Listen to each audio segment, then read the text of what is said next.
buen día tengan todas y todos. Estamos iniciando el seminario virtual Blindaje para Servidores Públicos, durante el cual se detallará información y se darán herramientas que ayuden a evitar actos de corrupción y a proteger el desarrollo de las funciones y responsabilidades de todo servidor público. La prioridad de estos seminarios que convoca Alcaldes de México desde hace 2 años es acercar a los gobiernos de municipios, de estados y de federación las experiencias y soluciones que sean útiles para el ejercicio diario de la administración pública. De la mano del despacho de abogados Martínez Ocampo y Chávez Vaca, hemos aprovechado estas sesiones para desdoblar distintas aristas de todo aquello que supone combatir y evitar actos de corrupción, de cómo detectar dichos actos y de cómo corregirlos cuando estos se cometen ya sea deliberadamente o por omisión o también por desconocimiento. Es que México tiene suscritos 3 tratados internacionales en materia de anticorrupción. Y lo más importante de esto es que los vemos a lo mejor como que son tratados internacionales o convenios nuevos. Y no son nuevos. Vamos a hablar del primero, que es la Convención de las Naciones Unidas contra la Corrupción. Esta se tomó en la Asamblea General de la Organización de las Naciones Unidas a través de la Resolución 58/4 el día 31 de octubre del año 2003. Es decir, estamos hablando de 18 años casi que tiene vigente esta convención. Nace originalmente de la Oficina contra la Droga y el Delito. Y entonces, dentro del delito, uno de los delitos que más ha lacerado a la humanidad últimamente es precisamente la corrupción. Como segundo punto, podríamos hablar de la Convención Interamericana contra la Corrupción del año 1996. Tenemos un tercer ordenamiento del cual México también ha suscrito. Este es muy interesante porque viene precisamente de la mano de todos los ejercicios gubernamentales que tengan alguna actividad económica transnacional, es decir, con otro país. Y se llama la Convención para combatir el cohecho de servidores públicos extranjeros en transacciones comerciales internacionales, también conocida coloquialmente como la Convención Anticohecho. Este es del año 1997, la anterior, la Interamericana, es del año 1996. Es decir, que no son nuevas. La suscribió México y la ratificó, ya sabemos, el Congreso de la Unión en aquel momento, pero han tomado auge a raíz de las reformas constitucionales mexicanas del año 2019, del día 12 de abril del año 2019, en el cual el artículo 19 constitucional señala de manera más o menos clara que serán delitos de prisión preventiva oficiosa, un catálogo que son como 19 en el artículo 19 y que son 2 que nos van a importar mucho. Uno es el delito de corrupción y dice el delito de corrupción acompañado de enriquecimiento ilícito, el cual en mi opinión es algo muy objetivo, se puede acreditar a través de una pericial contable, una pericial en materia de trabajo social para el entorno socioeconómico, cultural de la persona que vaya a ser investigada, pero tenemos un segundo módulo dentro del delito de corrupción que es uno que en mi opinión resulta muy relevante porque resulta un poco subjetivo. Y este es el ejercicio abusivo de funciones. Eliminar la impunidad es una de las formas de lograr la paz social y la tranquilidad social a través de un Estado de Derecho. En un tercer punto sería proteger al inocente. Y cuando hablamos de proteger al inocente, también podríamos hablar del servidor público que por razones políticas esté distanciado del gobierno en turno, que por razones políticas esté en un color diferente al partido que acaba de salir, que en esa transición no haya habido claridad en la rendición de cuentas, que su entrega-recepción no se haya hecho con aseo como se debe de hacer.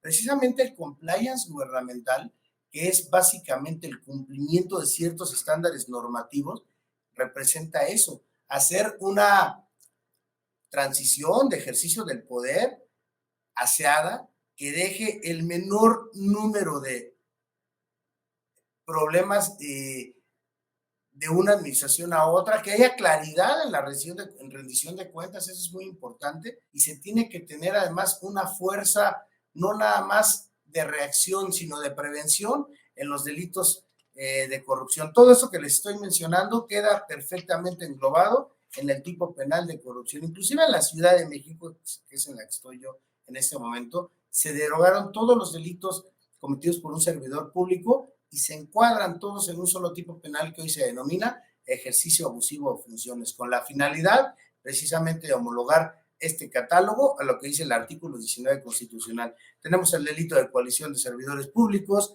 el uso ilícito de atribuciones y facultades, tendríamos en un momento dado el pago y recibo indebido de remuneraciones de los servidores públicos. Es decir, tenemos un catálogo tan amplio, por eso les decía, más o menos podríamos hablar de unos 20 o 21 verbos rectores que viven dentro de esta modalidad de la corrupción. Tenemos el delito de concusión. El delito de concusión inclusive es algo que es muy fácilmente acreditable. Tenemos el delito de intimidación. Ahorita recordé a un funcionario de un municipio X, por cuestiones de confidencialidad me reservo, al cual lo habían despojado de una tierra, como es muy común en el interior de la República a veces, y esta persona iba a denunciar y se le ocurrió al comisario, una figura que era el comisario le dijo, no denuncie porque estas personas son parte de la organización tal. Se da el delito de intimidación. Son aquellos factores que hacen que una persona no lleve a cabo una denuncia cuando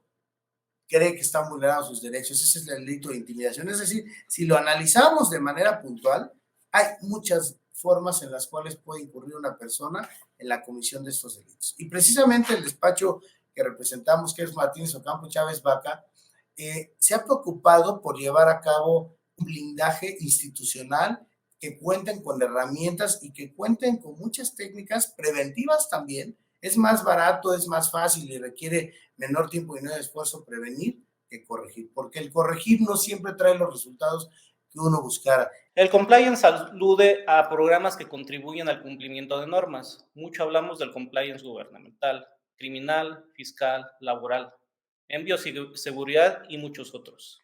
Pero su gestión como sistema es la prevención y detención ante todo riesgo de corrupción. Yo en lo personal lo defino como la elección de los tomadores de decisiones de una corporación pública y privada para su actuar y generar negocios, dar una imagen ética a todos aquellos gobernados dentro de un marco regulatorio y corporativo que le es aplicable, comprometiéndose a implementar un sistema de gestión e identificar y mitigar los riesgos a los que se encuentra expuesta la organización. Con ello, contribuir a la mejor toma de decisiones y poder optimizar sus relaciones inter e intrainstitucionales. Es verdad que en sus inicios el compliance se encontraba dirigido a entidades bancarias y así es como comenzó en México, pero debido a los factores como escándalos y desviaciones en las conductas de determinadas corporaciones, su implementación se extiende a diversas industrias y sectores económicos, como lo es el caso, en este caso, un gobierno. El desarrollo de estándares de cumplimiento para la administración pública también se debe de hacer presentes en otros países, los cuales más bien, ya están teniendo su adopción de los manuales de cumplimiento, como son Estados Unidos, que es parteaguas en los manuales de cumplimiento, Perú y otros países, que han adoptado esos modelos de responsabilidad, lo que ha ampliado y acelerado el crecimiento y el terreno abarcado por el compliance en instancias internacionales, y las que además ha derivado de múltiples reformas legislativas, como lo es el derivado de los casos de la destacada Organización Internacional de Estandarización.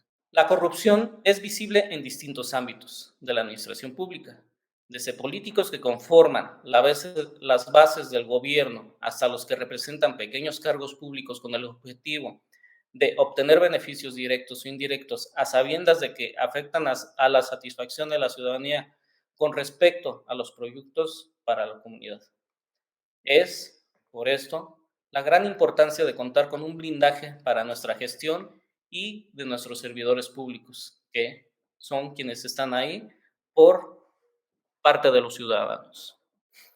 Al final del día, si una fiscalización o auditoría se pasa por alto sin ser congruentes, eso se verá reflejado en la situación actual del territorio y sobre todo de su población, que serán los realmente afectados, que es lo que realmente nos interesa a nosotros como ciudadanos, que sobre todo nosotros como población no nos veamos afectados por ese tipo de acciones, errores u omisiones. Sin olvidar que eso traerá consigo la responsabilidad para los servidores públicos involucrados. Todos estos conceptos y los riesgos a los cuales se enfrentan de manera cotidiana regresan al tema con el cual se inició esta plática, y al ser partidario de que las medidas preventivas obligan a los países firmantes de las convenciones a hacer efectivo el combate a la corrupción. Como lo mencionaba en la otra plática, Marco Chávez habla de los tratados internacionales de los cuales México es parte. En él mencionaba que son 3, de los cerca de 171, 172 pactos internacionales con los cuales México es suscribiente. Es muy importante destacar a los servidores públicos que conforme al artículo 1 de la Constitución, todos los servidores públicos son y deben de ser, están obligados a cumplir con los tratados internacionales, así como de la Constitución, porque los tratados internacionales en el bloque constitucional están a la par. Y muchos dicen que un tratado internacional no es obligatorio para ningún servidor público, lo cual es sumamente incorrecto. Recordemos que el compliance México comenzó a través de la responsabilidad penal de las empresas. Esto en el Código Nacional. Sin embargo, a lo largo de la historia se ha comprobado que los programas de autorregulación o de un sistema de cumplimiento promueve a reducir los riesgos de corrupción y sobre todo a garantizar la integridad de una organización, dado que sus estándares e ideales se encargan de proteger y cuidar la organización. Directorio y comportamiento íntegro, ya que se encarga de fortalecer la confianza, en ese caso, como lo he mencionado ya varias veces, de la ciudadanía. Para evitar estos riesgos, insisto en lo útil que resulta brindar nuestra gestión a nuestros servidores, para que nuestro ejercicio resulte de lo más transparente, honesto y beneficioso posible, y sobre todo, ético. En la actualidad son cada vez más las disposiciones legales que exigen a las empresas, tanto públicas como privadas. Implementar un compliance, si bien es cierto, no es obligatorio, sin embargo, el cumplimiento de él va a llevar a que el ente gubernamental vaya más allá de lo que la norma le establece y por lo tanto estará blindado siempre de todo lo que pueda surgir o emanar de una ley. Recordemos que los políticos, los artistas, los deportistas, se les denomina personas políticamente expuestas. Y a las personas políticamente expuestas no solamente va a estar en el ojo del huracán esa persona, sino van a estar sus consanguíneos, sus ascendientes, sus descendientes, sus parejas. ¿Por qué? Porque se entiende, obviamente, que llevando a cabo el desvío de recursos, pues difícilmente alguien, y ha habido casos, pero difícilmente alguien los va a meter a su propio patrimonio. Entonces empiezas a hacer esa figura. Vamos a recordar que la legislación aplicable en la materia, que es la ley antilavado, ley federal para prevenir, identificar y sancionar las operaciones con recursos de procedencia ilícita, hablan de un tipo de operaciones que son operaciones inusuales, irregulares o sospechosas.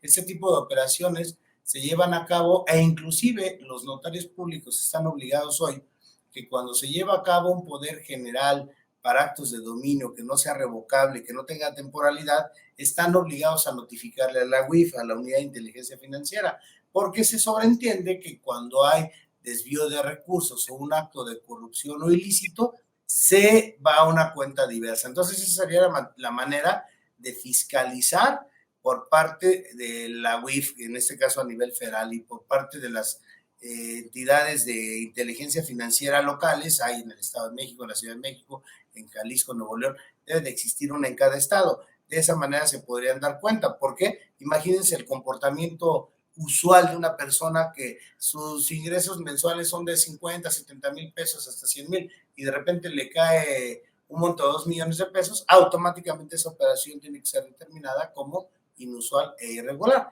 Obviamente eso no te hace, desde luego, delincuente. Lo que hace es que me tienes que explicar de dónde viene el origen de esos recursos. Es decir, ese dinero de dónde viene, cuál fue el origen, porque precisamente el delito es ese, lavado de dinero, operaciones con recursos de procedencia ilícita. Entonces creo que no es difícil esto.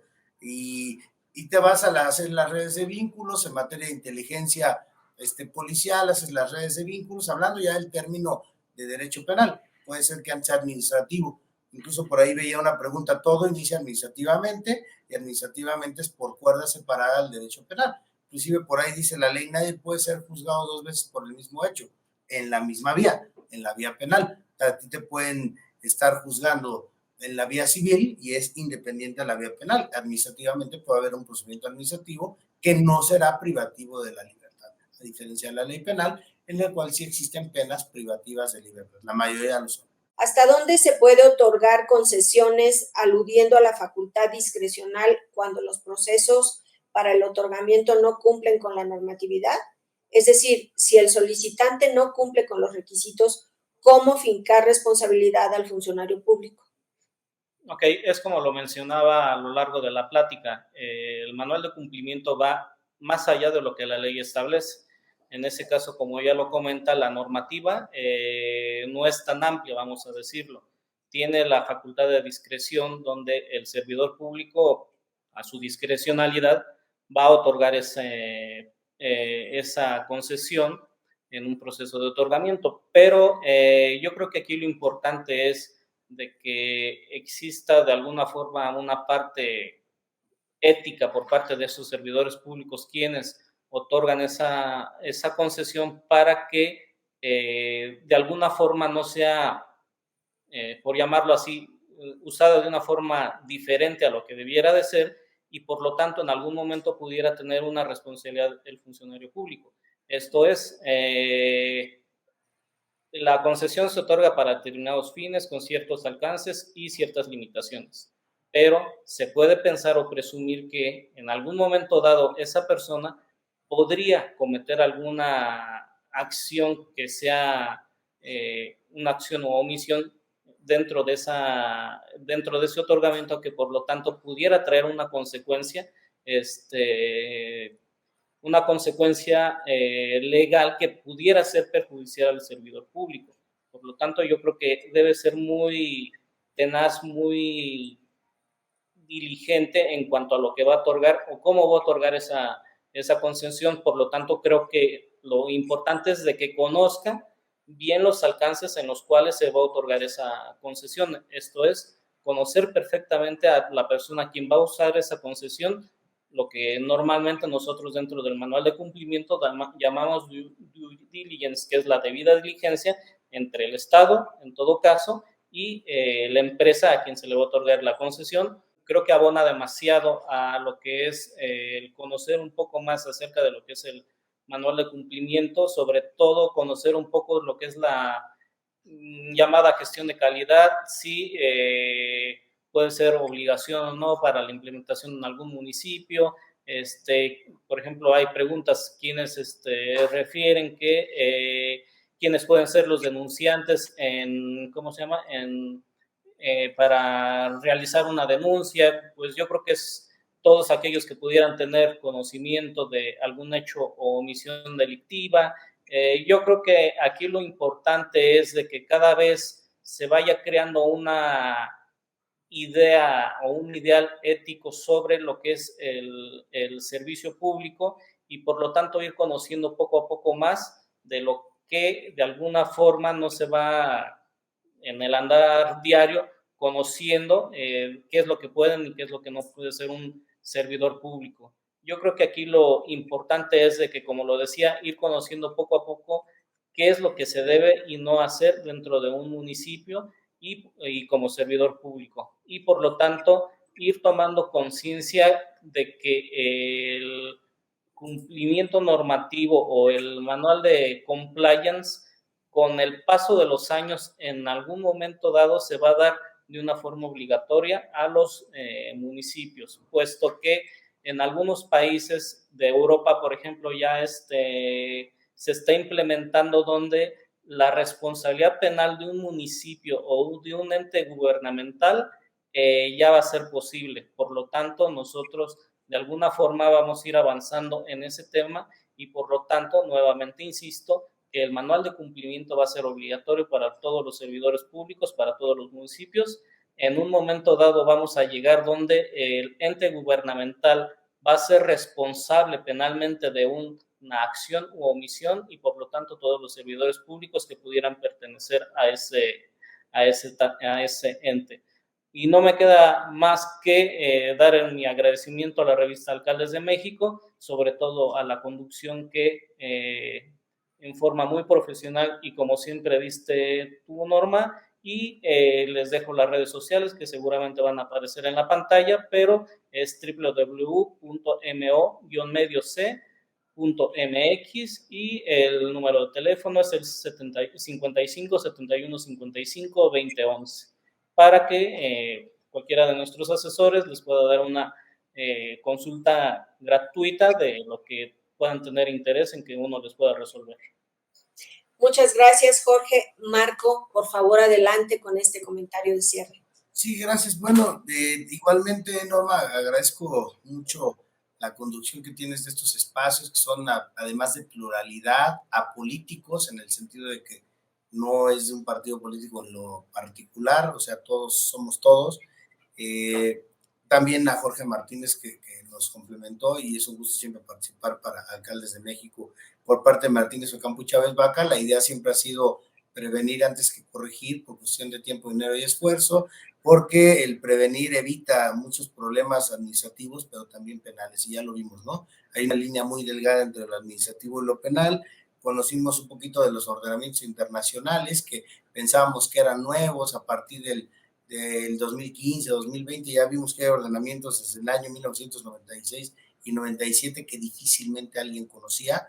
Pues los conocimos y también vimos pues cuáles son todas las aristas en las cuales puede versar una responsabilidad penal de un servidor público, que es finalmente pues el que nos podría quitar el bien más preciado, que es la libertad. Inclusive las penas por los secuestros son mayores que las penas por las privaciones de la vida en homicidio y feminicidio. ¿Por qué? Pues una cuestión de política criminal, pero la libertad definitivamente es un bien muy preciado. Entonces la idea de Martínez Ocampo y Chávez Vaca es, nosotros siempre hemos sido como un sastre a la medida, ¿verdad? Depende del municipio. Han venido municipios que tienen una policía de 100 elementos y han venido municipios con 2,000 policías, y siempre hemos tratado de hacer sinergia, hacer empatía con las necesidades, con las diversas necesidades económicas, sociales y hasta políticas y culturales del momento que está viviendo el municipio, los estados con los cuales también se tiene participación y trabajamos con algunos.